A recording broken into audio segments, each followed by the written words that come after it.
Okay, so here we are back again, and see how far we can get through this lecture today.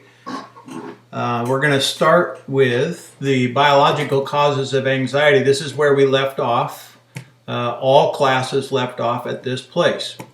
So, moving on, it's like we're looking at the causes of anxiety disorders. So, the biological causes are there. Learning that particular school of psychology has a different idea, and that is, remember, you learned about learning. It has to do with conditioning and rewards and punishments and things like that.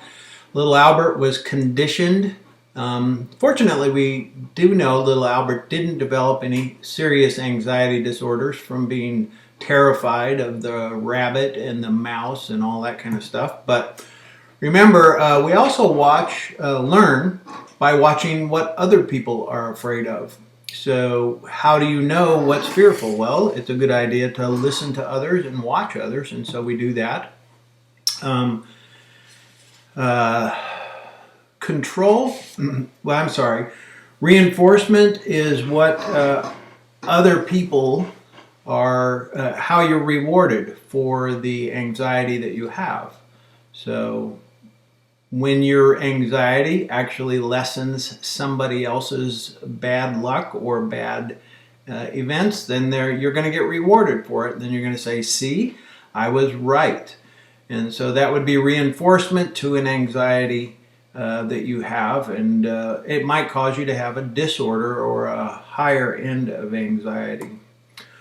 There's psychological factors also involved with this. And remember, psychological has to do with what goes on in your mind or yourself, your psyche. So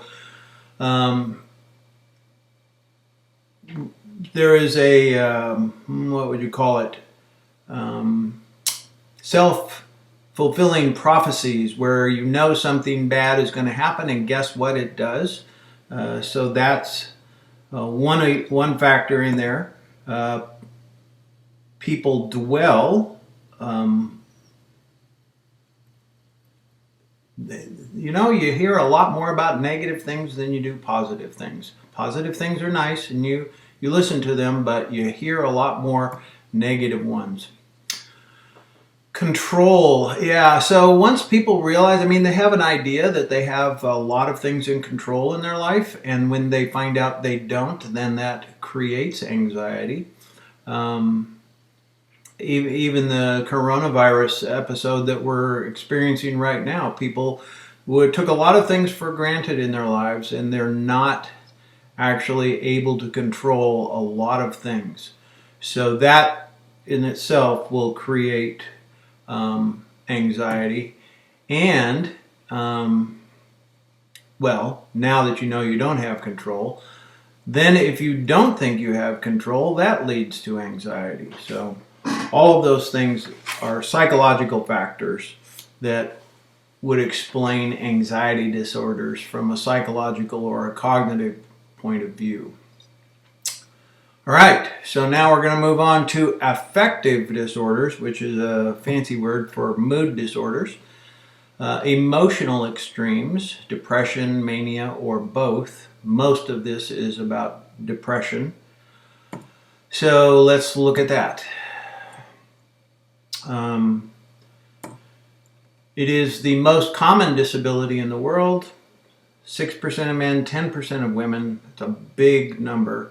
A definition of this would be unhappy or depressed for at least 2 weeks. So it has to be a sustained depression, and there's no apparent cause. So if you've had bad things happen, you lost a loved one or lost a job or whatever it can be, that would be a cause for someone to be depressed. It's not a surprise, and it's not actually an illness, although they will treat it if it's sustained for a long period of time. But anyways, the cause is important. It can last months. It can be one episode, or it can happen over and over again. Feelings of worthlessness and diminished interest in most activities, and may be connected with suicide. So I would venture to say that while it may not be an actual diagnosed disorder, maybe they don't meet the requirements, depression is a major factor in any suicide. Anyways, all right. Again, remember, you can pause this thing anytime you want if you need it to be on the screen longer. I'm going to just keep cruising. I'm not watching you write like I do in class, so usually I can tell when people are ready to move on because their pencils go down or they start looking up and they're not writing. So that way I know it's okay to go on. I can't do that now, so we'll just keep cruising. I'll depend on you to stop the video when you need to. Okay. So what are the symptoms of a major depression? Feeling sad or overwhelmed. One of the signs that they say is when people lose interest in things that they've done for a long time, or they cut off relationships for no apparent reason. It's not because somebody did something wrong. They just don't connect with you anymore. Anything that seems like it would be fun, they're not interested. They can respond one of two ways with eating. You can either eat more or you can eat less. That's another possibility. Sleep disturbance or excessive sleeping. So sleep isn't the same. That would be the best way to put that. Inability to work, concentrate. It's pretty hard to do work of any kind when you're depressed. School work, any kind of thing. Exaggerated feelings of inadequacy, worthlessness, hopelessness, or guilt. A certain amount of all of those things, I don't know about worthlessness, but guilt or inadequacy or maybe no hope, a certain amount of that is common and would be considered normal. It's just the exaggerated level that makes a difference. Delusions, thinking you see and hear things that you don't see and hear, although I have not known anybody personally depressed that was suffering from delusions, but it evidently could be.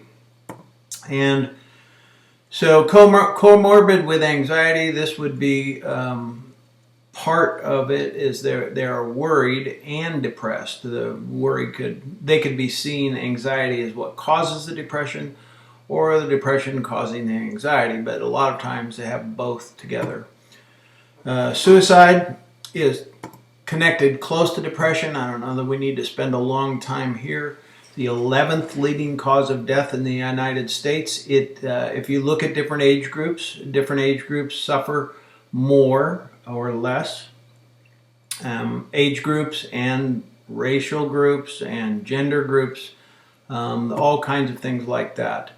It's pretty hard to predict, which is why we're really careful when somebody is showing evidence of those things we talked about, the symptoms.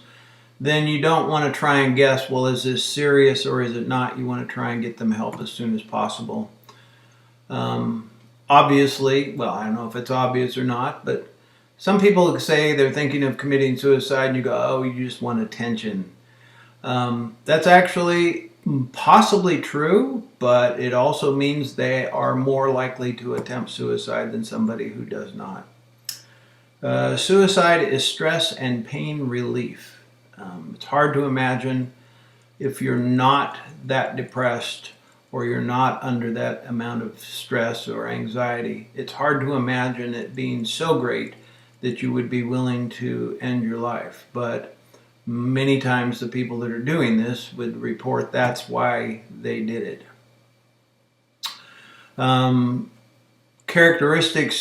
Personality characteristics, if you're more impulsive, obviously you haven't thought things through, you act on your first idea. Those kind of people would be more susceptible to suicide, and those people who had a low stress tolerance would be more susceptible to suicide. So how do we prevent it? Well, all of the symptoms we talked about are going to come along And, you know, there are people who share, I think I'll kill myself. Suicide is, in a strange sort of a way, people reaching out for help. And if you hear somebody talk this way, whether it's serious enough, quote unquote, it needs to be taken seriously because you don't know. So make sure that if you hear statements like this or veiled statements, that you act on them. Get help. Don't necessarily try and deal with it yourself, although you shouldn't be absent from the picture. You're part of that person. They shared it with you because they hope you'll care. Care personally and care with resources. There's lots of help and hotlines out there. There's parents, there's priests, there's all kinds of people that have resources that can connect with this person. Don't be afraid that they'll think you're butting in, or you'll be thankful, and they will be thankful either way. So you have to take these when it's vague. You have to kind of assess a little bit, but anyways, that's a possibility. It's direct or vague.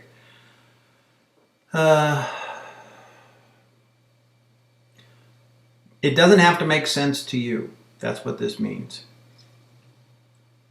Obviously, somebody who is thinking this way isn't living the life you're living, internally, whatever the reason is. So don't expect it to make sense to you. It doesn't need to make sense. I would encourage the person to contact a health professional or crisis hotline. In fact, it would be best if you just would do that with them. They may not be willing to do it. They may say okay and then walk away and not do it.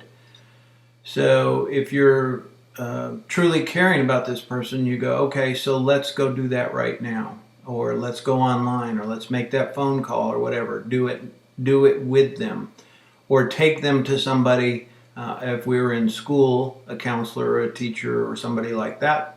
Right now, it's going to be people at home. You can still reach out to your counselors and teachers. It's just not going to be face-to-face, at least at this time. You can contact helplines yourself and ask for advice. So I would suggest that if you don't do the first one, you definitely do the second one. Because I would imagine that they are going to get information from you, and they will contact the person that you think is in crisis for whatever reason. All right. Connected with that, which depression and suicide, is bipolar disorder. Bipolar is persistent depressive disorder, and then so bipolar is a combination of depression and mania. Cyclothymic disorder is a milder version. So persistent depressive disorder, by DSM-5 terms, would be high mania and deep depression over a longer period of time. This can happen on a milder version in shorter or not as severe episodes. It was formerly called manic depressive. There were a lot of people who have been involved, diagnosed this way over a period of time, historical people, famous people. So it's both manic and depression, not at the same time, but one followed by the other, and goes through cycles. A lot of times, because your mind is activated and won't shut down, it's really hard to sleep. It's almost impossible to set goals. A lot of people who suffer from this really enjoy the burst of mania or manic activity because their mind is so active.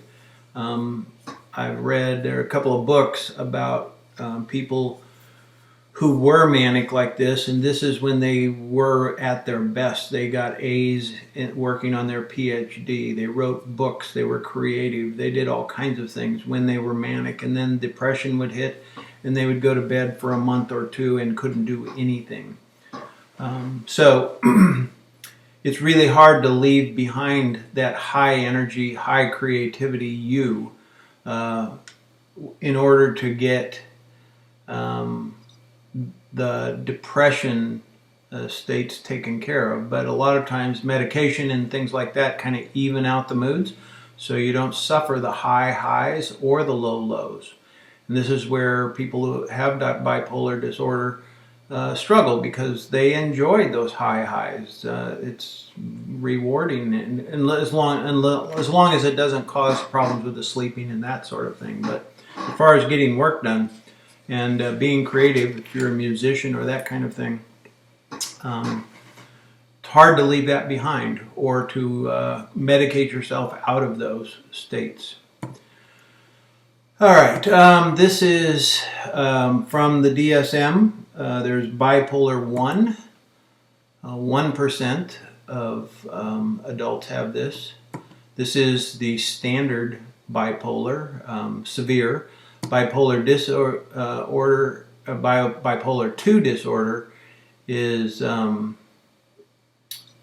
mania, deep depression, and then there's cyclothymic personality, less severe version of bipolar disorder.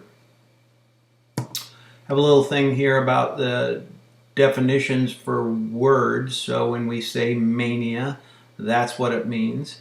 When we say hypomania, that's what it means. All right, so you can stop it there and look at it. So this is how you would diagnose it. This is what the DSM would say. So something like, if 3 or more of the following. So you look at the 7 possibilities and go, are 3 or more of the following happening? And then you would make your diagnosis based on that. Remember, we saw that video on brain scans. So we don't know that what the brain actually is doing, at least from this point of view. But you could take a scan of different brains that might exhibit the same symptoms, but would be different in their source or what you can see of the brain activity. But this is not, that brain scans aren't normally done for any of these kinds of diseases. You just work off of symptoms, and people are diagnosed based on that.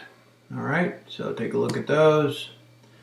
There are some famous people who are bipolar, and you may or may not recognize some of these. All walks of life: musicians, athletes, stars, movie stars, and that sort of thing. So it might be a little, I don't know about surprising, but just look at these things, mental disorders, as not like they're weird people. These are common, everyday, successful people that are able to deal with this disorder in some way. So brain scans of the bipolar brain look something like this. So look at the difference between the depressed and the manic state. So from one day to the next, and then it takes 10 days, and then we have another depressed state that's even more depressed or less brain activity. Now, brain activity doesn't mean you're manic or depressed. It's just showing you where in the brain and how much of the brain is active. Those red spots in the manic state are high energy, high blood flow parts of the brain. That's kind of how it works. So that's how you can tell what parts of the brain are working. It doesn't mean that if your brain looked like that manic state that you would be manic. It just means that's how active your brain is. And in a depressed brain, it doesn't necessarily look like those two on each end, but that's what that's what their brain looked like as they switched from depressed to manic. All right, so now we're going to go causes, just like we did with anxiety. So genetics, this has a lot stronger evidence than anxiety does for being genetic. So if your parent or grandparent suffered with depression, you have a greater chance of suffering depression or bipolar yourself. We have found, although we don't know quite how to fix it yet that I know of, there is a gene on chromosome 13 that seems to be involved with mood. And I'm sure they're doing tons of research and trying to figure this out. If you can, obviously when it's the most important or most common disorder, if you can find a cure or if you can solve some of the problem, you're going to be rich and famous, and probably not in that order. Probably be famous first and then rich, because the world is looking for a solution to this. We know that neurotransmitters are going to play a mood in this. Norepinephrine, remember that was one in anxiety, serotonin and dopamine. Seems like we hear these in almost everything, but they're really important neurotransmitters. That would be an important thing for you to do, is to go back and look at the biology unit and go through the neurotransmitters. I think I gave you 8, which you needed to know for the AP exam. So make sure you go back through those and review them again when you see them in something like this. Lower levels of these things obviously are going to be connected to depression, higher levels to mania. The endocrine system, the hypothalamus, pituitary, all of that adrenal system is affected by stress. When you are stressed, all of those glands produce hormones that cause reactions in your body. 70% of people show higher levels of cortisol. Cortisol is the substance that actually creates, it can do hardening of the arteries, it can create tension in the heart, it can create digestive disorders. There's all kinds of things that cortisol does, and they're not good unless you are in the midst of a crisis and you need adrenaline and you need that higher functioning focus to be able to handle the crisis, whatever it is. But hopefully when the crisis goes away, you return to normal. This would be somebody who doesn't return to normal. They maintain those higher levels of adrenaline or cortisol and all of that kind of stuff. So seasonal affective disorder is one of those things that's, it's kind of like your, what do they call it? Your clock, your internal clock. I forget the name that we used for that. Your rhythm. Anyways, so these are people that actually have more depression in winter when there's overcast, there's less sunshine, you experience less daylight. And they just respond with depression. And then during times when there is more daylight and that kind of thing, less rain, less cloudy, gloomy weather, then they're actually better. And that's not just because it's not just external factors, it's biological. It's actually the way the body reacts to being away from sunlight and blue skies and fresh air and things like that.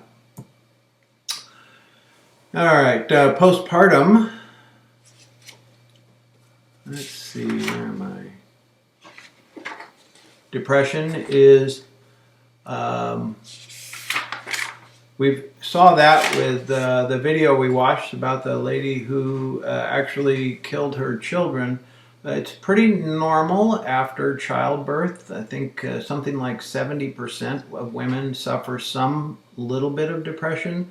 Obviously, more severe needs to be taken care of and treated.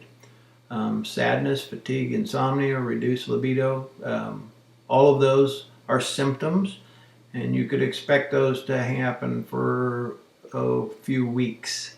possibly. After that, then it would probably need to be checked. 5 to 10% of women, it says, usually the first few months after giving birth. Seasonal affective disorder, we just talked about that, so I'm not going to spend any time. So,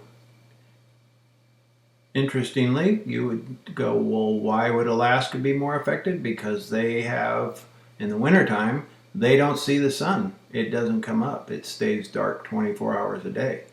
And in Florida, closer to the equator, they're called the sunshine state for a reason. So anyways, that's it. All right. Here's some suicide rates for the United States. So males, let's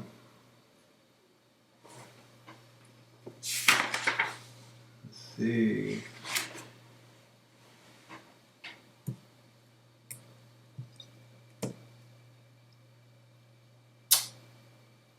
So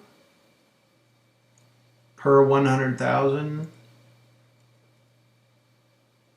suicide rate in 1990. They've dropped. Of course, we don't know. The chart doesn't go beyond 2000, so that's not really helpful.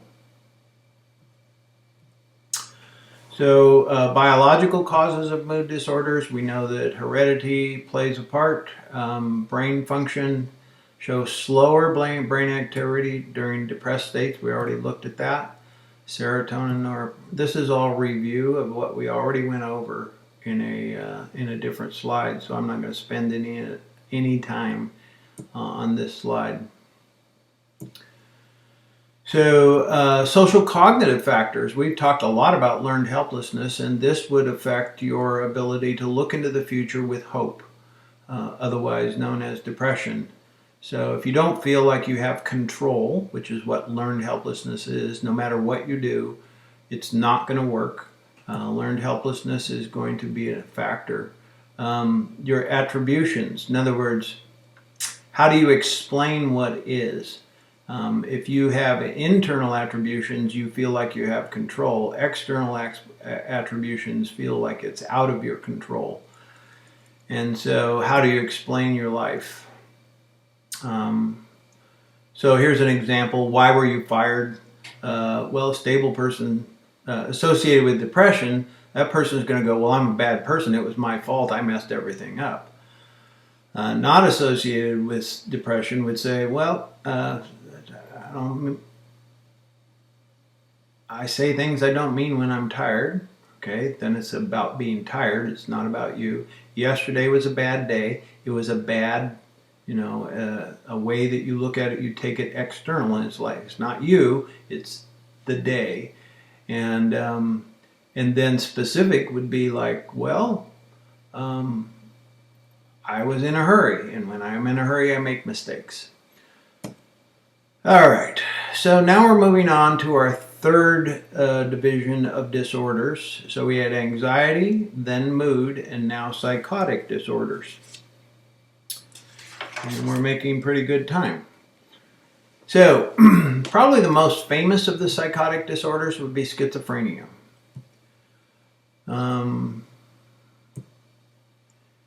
It's not one disorder, but a group of disorders. It is not split personality. That's got a different title. A lot of people use schizophrenia to mean split personality, but that's not actually what it means. The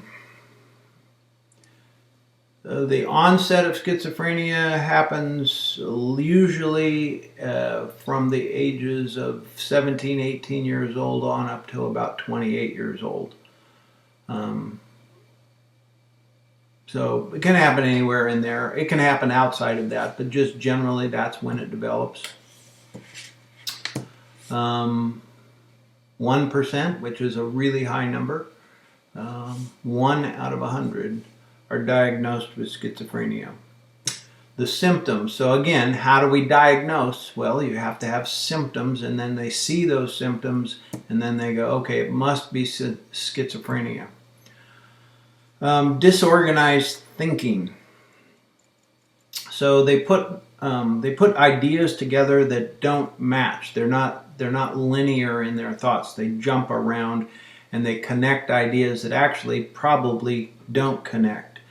They perceive things that are scaring them, confusing them, whatever.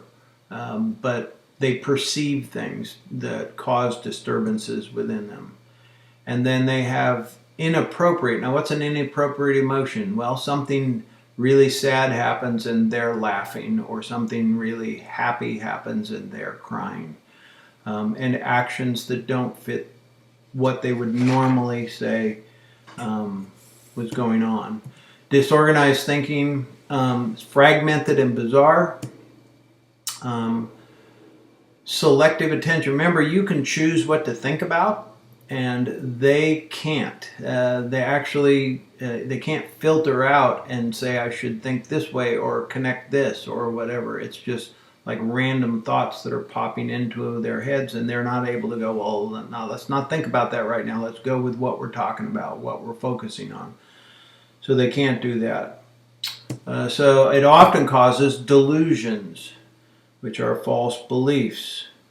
And so they have names for those. They're descriptive of what they are. So descriptions of persecutions, people that are paranoid and they're out to get you. That would be a delusion of persecution. A delusion of grandeur might be a belief that you're more important than you really are. Right? So those would be delusions. And I have a little, no. So, so those are examples. I imagine there's probably more delusions than that, but that's enough to get you by. Clang associations, people that are schizophrenic, not usually, but they can speak in rhyme, and they it's not like they're trying to, it just happens. So I'm the worst, and so this would make sense, sort of, right? I'm the worst, systematic, sympathetic, quite pathetic, apologetic, paramedic. Well, I guess you could say that's a legitimate sentence, but those words rhyming together, and they do this on the fly without even thinking about it. They're able to put together sentences like this just because they rhyme. We don't know exactly why or how that works. It doesn't make sense in this logical sense. Mental illness is not logical. All right. Lots of times they talk in ways that make no sense. And so if you walking around town and there happens to be a lot of these people are homeless, their families can't deal with them, they leave home, they can't hold down a job, and they end up on the streets. They're not necessarily dangerous, but they scare people. And a lot of times you will see them talking to nobody. And as you walk by, if you listen to the things they say, many of the times what you hear is clang association, word salad sort of things, that sort of thing. So there's an example of that. Neologisms are just like what it means, new words. They're not really words, they're just words that they made up that mean something to them. So there's an example of that one. All right, we're talking about disturbed perceptions, hallucinations, usually auditory. A lot of these people hear voices. You know the voice isn't there, but you know the part of the brain that receives auditory signals from the auditory nerve and the whole ear thing. We've studied that during biology. The brain is actually producing signals that it's hearing something, and it's actually words. And but there's nobody there. So that's the normal, the most common hallucination is auditory, but it can be visual as well. They see things that aren't there, maybe feel things that aren't there.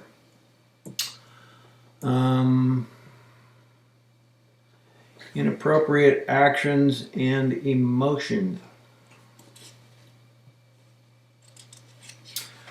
We talked about that and that. So laughing at inappropriate times, flat affect. Flat affect is emotionless. You would expect emotion and they have nothing. Acts that make no sense. There's no connection to the reality you see. They're doing things that don't make any sense. Catatonia. So when a person's catatonic, it's like they're in a coma. It's like they can't move or won't move. Their eyes may be open. Generally, they just don't move. So that also is certainly different from the person walking down the street, talking to themselves, reacting to things that they see visually, laughing out loud, flat affect. So the opposite of that, which would be catatonia, and that is nothing. No communication, no movement, just catatonic. All right, so positive versus negative symptoms. So when you talk about schizophrenia, there's two kinds of symptoms. And if you go back and look at what we just covered in the last few slides, you realize that some of those symptoms are inappropriate things that exist that you wouldn't expect to be there. Negative symptoms are things you would expect to be there and they're not. All right, so I think that's pretty simple. So that's a pretty good description of schizophrenia. So now let's look at the biological causes of schizophrenia. We don't know. That's a good one. There are possible causes. All right, so just because you have one of these doesn't mean you're going to be schizophrenic, or if you have three of them, you're going to be schizophrenic. What we do is we take people that have schizophrenia, we do tests to find out what's going on inside of them. We make notes and we go, oh, look at there.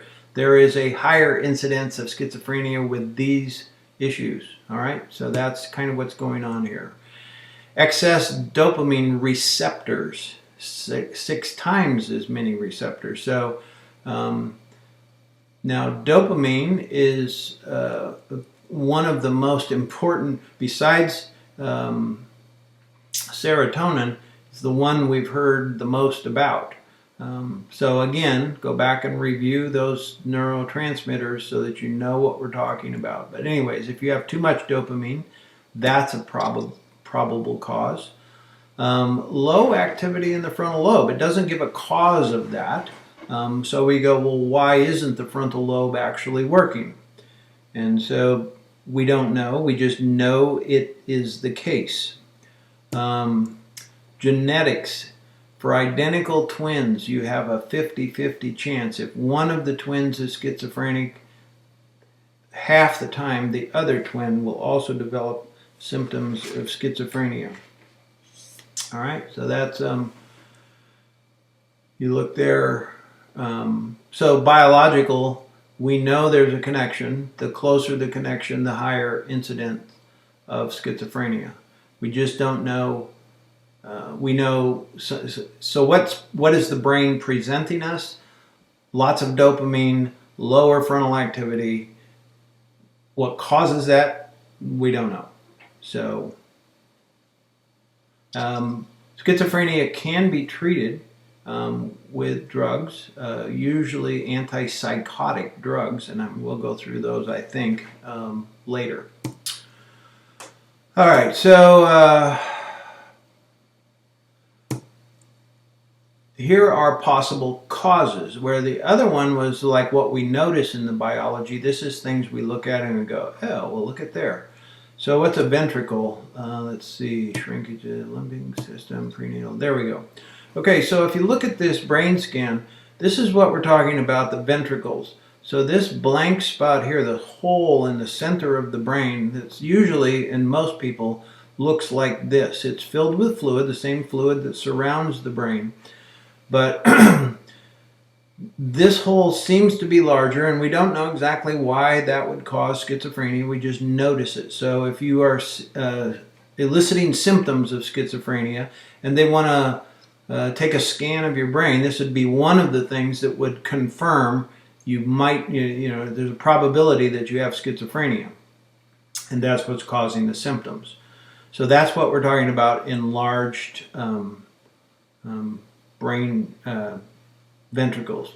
Shrinkage of brain tissue. Now look at the outside edges, the outer edges of the cortex, and look at the outer edges of the cortex here, and you can see there's a lot more dark space and crevices that go into the brain. So part of the cortex is starting to shrink away. The limbic system is in the central part in here, and we also know that prenatal viruses predispose people to suffer from schizophrenia. All right. Psychological causes of schizophrenia. There is no proof that any psychological cause of schizophrenia, depression or anxiety or any of those things, stress,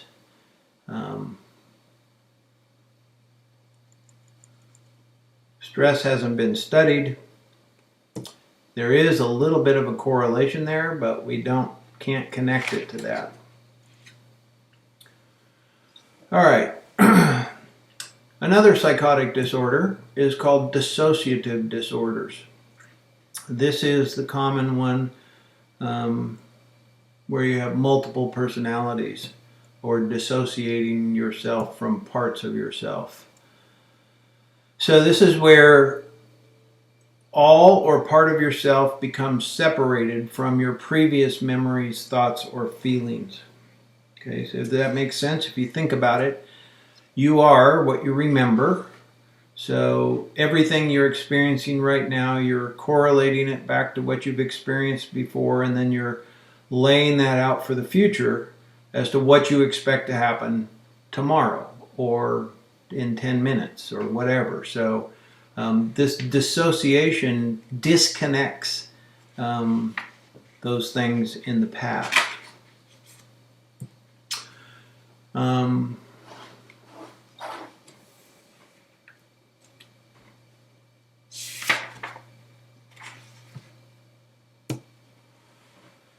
There's a thing called dissociative amnesia.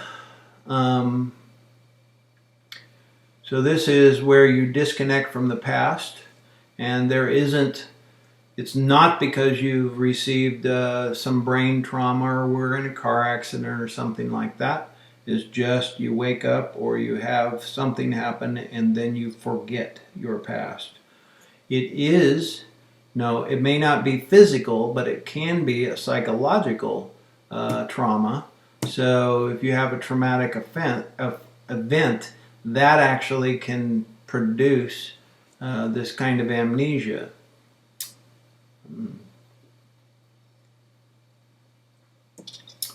So organic amnesia is not a dissociative disorder, but we put it in here anyways. So this is one that actually does happen from a blow to the head, a stroke, alcoholism, things like that. So one is, we're looking at psychological causes, or actually what it is, but there's two different kinds here, this amnesia, this disconnect. Dissociative fugue.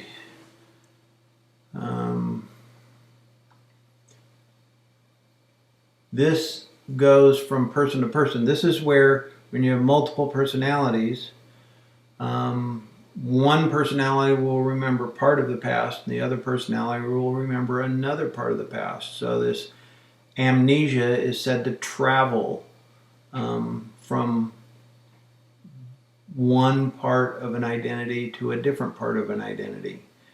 All right, and these journeys and traveling from one person to another, they can last hours, several days, months, or years.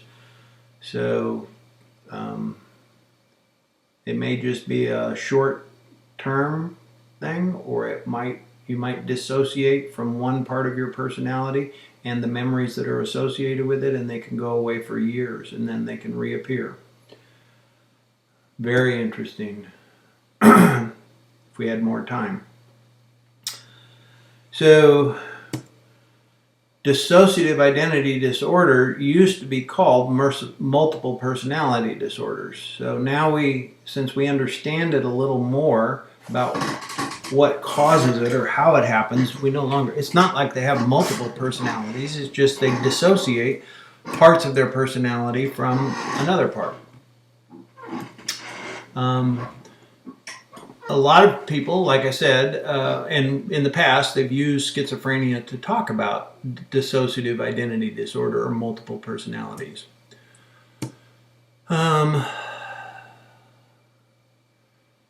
So this would make sense if you believe in repressed memories and that sorts of thing, where a child specifically, is overwhelmed by the trauma or the event, whatever the event is, that they can't deal with it, and so they repress it until a time when they can.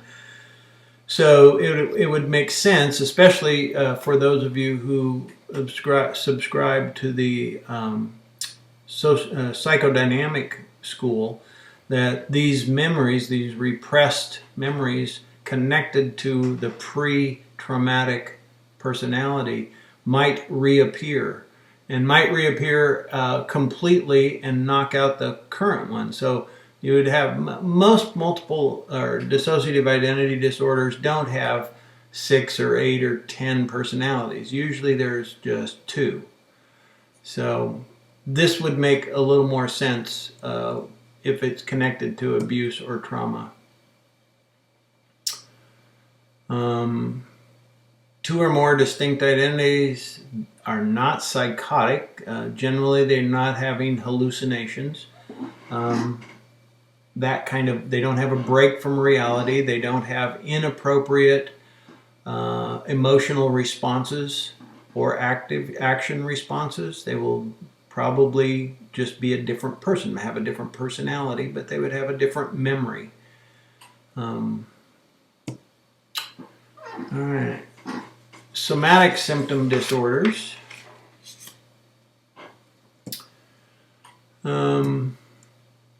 These are where a person believes they have a disease or a symptom of some disorder, and the body actually begins to take on that disorder, at least neurologically. They just don't, they don't do that. There's 2 types of, there is anxiety disorders characterized by imagined symptoms of illness. Normally it's called psychosomatic. In other words, you think it, therefore you have it. So you get a headache, you look in the medical dictionary and it says, oh, you must have a brain tumor. And so all of a sudden you have a brain tumor. You must have a brain tumor because you believe that you had that headache. That stomach aches can be ulcers. They could be, anything that's severe, more severe.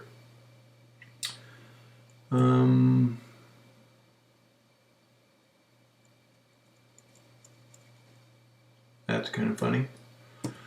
All right, conversion disorder. Conversion disorder is where you could be paralyzed in a leg or an arm, some sensory function, and it's mainly because of a psychological conflict or stress. This was formerly known as hysteria. A large number of Cambodian refugees experienced this, and I'm going to let you, if you want to, look at that YouTube video. I'm not gonna do those, but you can take the time to do that if you want to. Probably be a good idea. In fact, it's a good idea to all of these. I would be going online to YouTube AP sites and doing more research on your own after you're done reading your book and doing your questions and you're doing your vocab and listening to the lecture and taking notes, right? And then do more.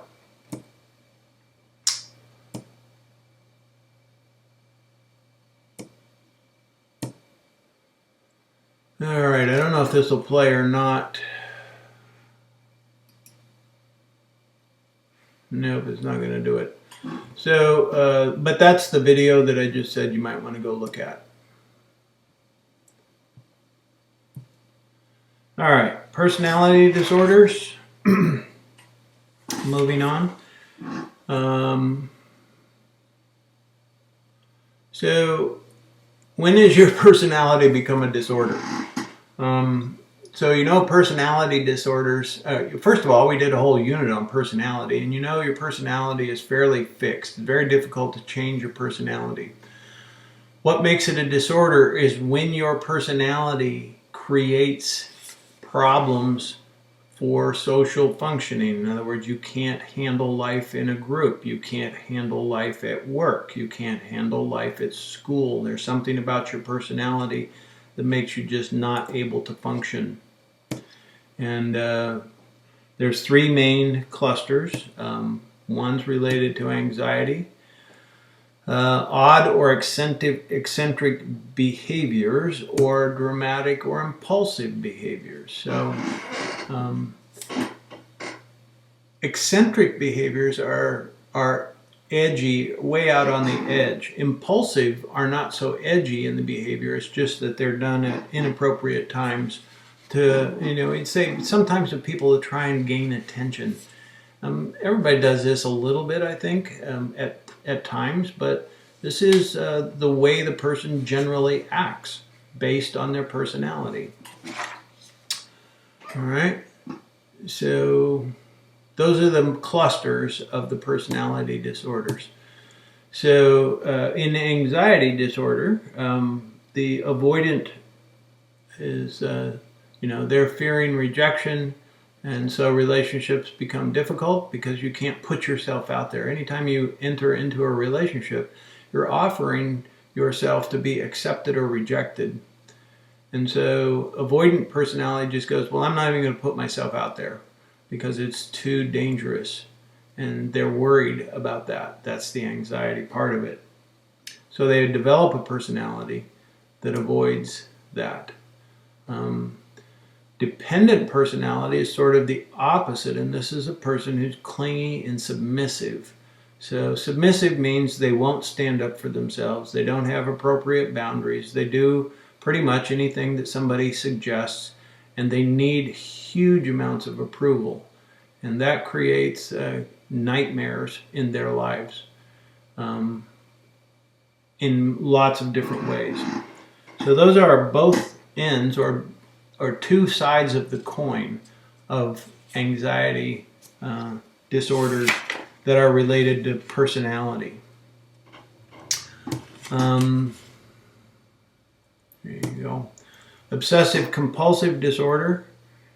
We'd already talked a little bit about OCD as in the anxiety thing, but we're talking about psychotics, which would probably be a break with reality. So it's not as extreme as the OCD anxiety disorder.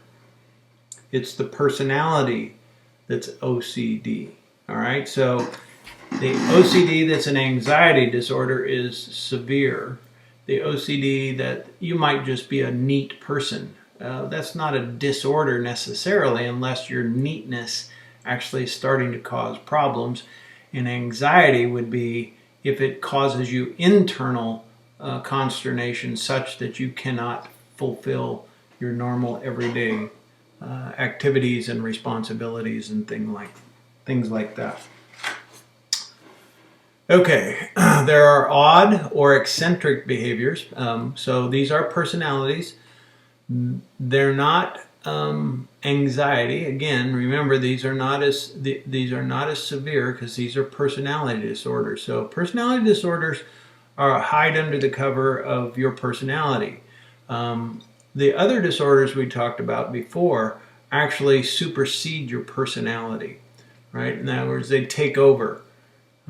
Whereas this is just a part of it. So kind of a distrust of people, schizoid personality, people that don't get along with other people, what we would call a true hermit. If you know what a hermit is, somebody who locks themselves away from everybody else and actually will run to get away. Schizotypal personality, social isolation,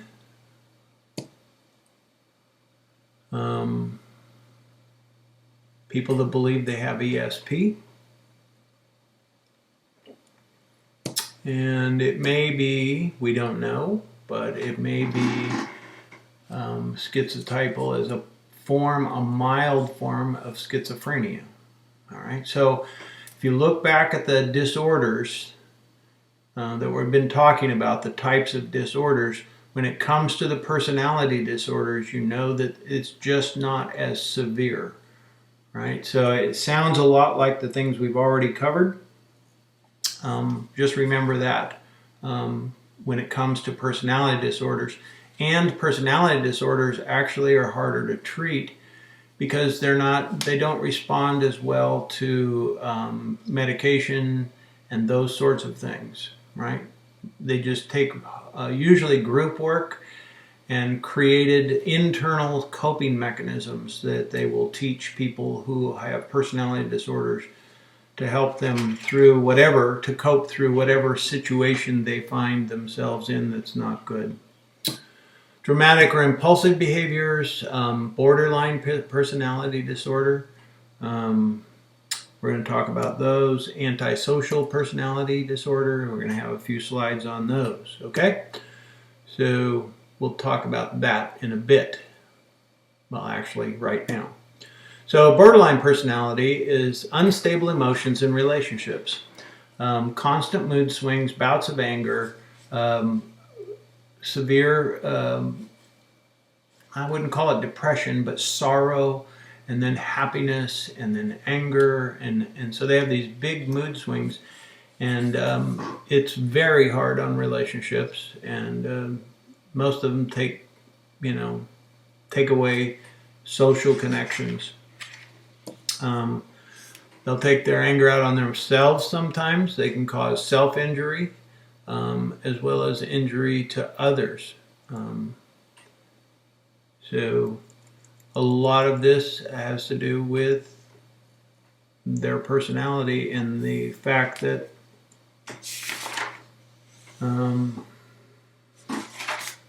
they can't control their emotions, right? So you all have emotions and you'd say, well, I can't control them, they just happen to me. But you do control them to a certain extent. So you know when you feel crappy and you can say, well, okay, I feel crappy, but I'm going to get up and do what I need to do.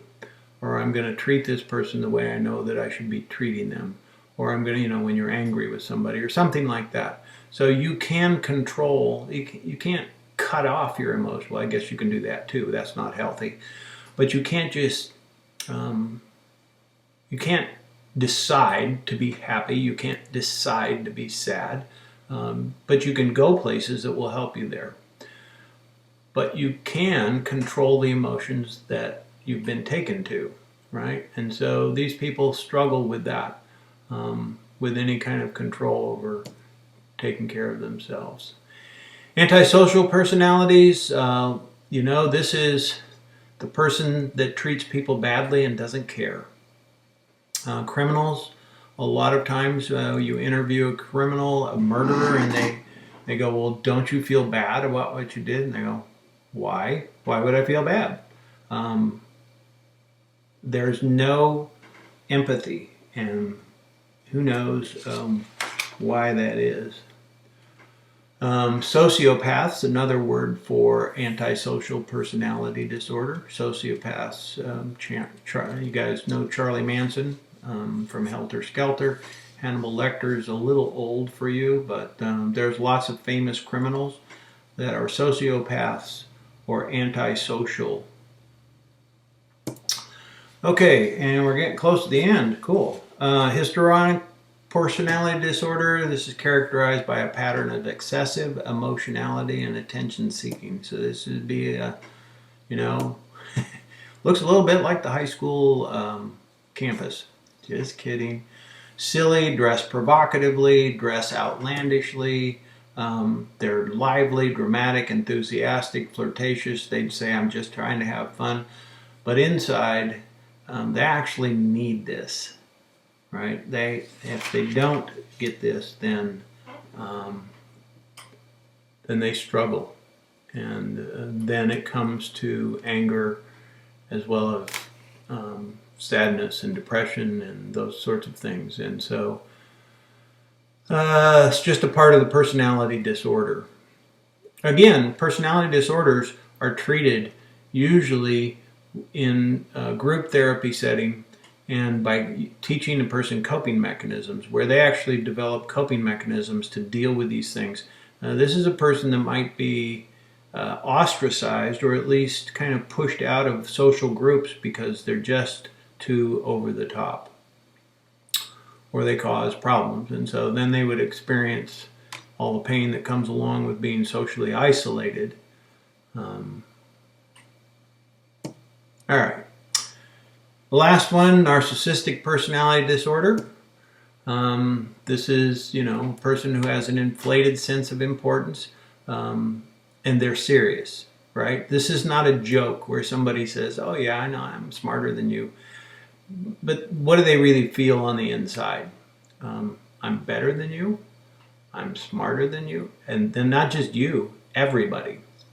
I'm more important than other people. You are the center of the universe, right? Now, in a weird sort of way, all of us have to have a little bit of that because we are the center of our own universe, but not of the universe, right? And so,